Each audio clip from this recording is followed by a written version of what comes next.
He cannot do anything with any woman. And then he says, I want to marry. Why do you want to marry? Welcome to Deeper Life Family YouTube channel. Please subscribe and get ready to be inspired, transformed and uplifted. Happy viewing.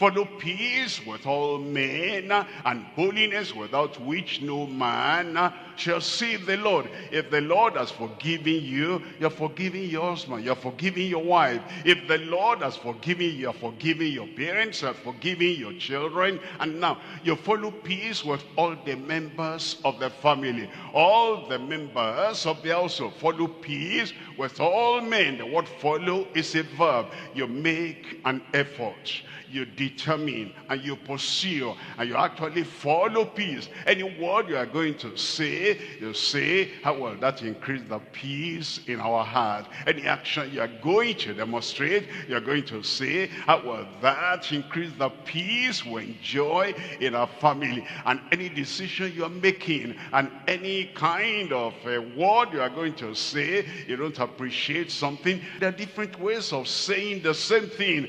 How is this going to further and promote the peace we have in the family? Follow peace with all men. Don't wait for the other person. Don't wait for the children. Don't wait for the parents. You take the initiative and follow peace with all men, and holiness, without which no man shall see the Lord. In Galatians chapter 5, reading from verse 22, Galatians 5:22, but the fruit of the Spirit is love. That's the fruit we ought to produce in our families. And we ought to do that consciously. We need to do that deliberately. And everyone under the same roof, the husband, the wife, the children, the helpers, and everybody there, deliberately, because we have come to know the Lord and we have been discipled in the Lord. There should be that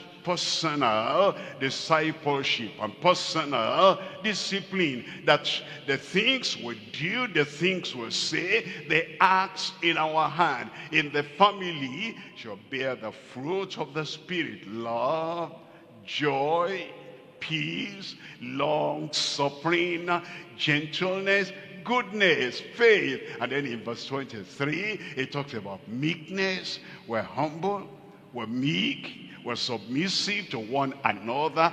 Temperance, the self-control. Not everything that occurs to me, I must say.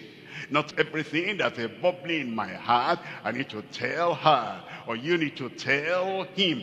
No, there is a temperance, there is self-control, there is thinking before we speak. If I say that, how will she feel about that? Where will that go in her heart, in her mind? Will that offend her? Will that offend him?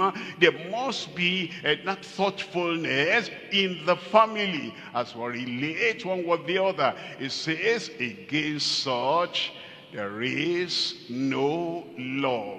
And we come to Malachi chapter 2. And I'm reading from verse 14. Malachi chapter 2. We're looking at verse 14. It says, yet ye say, wherefore? Because the Lord hath been witness between thee and the wife of thy youth.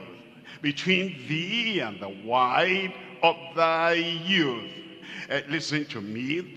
Sometimes we'll just say, you're married, no divorce. Yes, if they are married. Between you and the wife.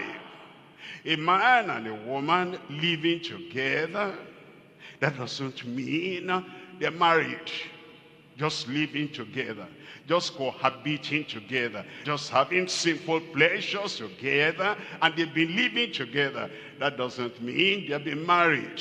It says, the Lord has been witness between you and your wife, the wife of the youth. Is the Lord a witness to same partners who are living together, without going through the process of marriage. The process of marriage must have taken place before you will say, the Lord has been witness between you and the wife of your youth. In Matthew chapter 19, after the Lord had given the word, therefore they who have been joined together shall not be put asunder by any man. The disciples, when they got home, they said, if the case of a man be like this, it is not good then to marry. You remember what Jesus said? All men cannot receive this. And he explained. He said, there are eunuchs who are born eunuchs. What's the implication? Eunuchs who are born eunuchs and cannot perform with a woman is not meant to marry. And so if somebody has been born a eunuch and he knows that he's a eunuch, he cannot do anything with any woman, and then he says, I want to marry. Why do you want to marry? You are born a eunuch. You want to bring a woman into bondage so that we're married. And the church has, joined us together.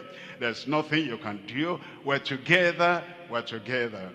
Jesus said, if you are born eunuch, you're not supposed to marry. And God has not joined you, the eunuch, together with a woman. And then he said, there are people who are made eunuchs by men. That is, the kings of those days. Thanks for watching this video. Please, don't forget to like, share and comment. God bless you.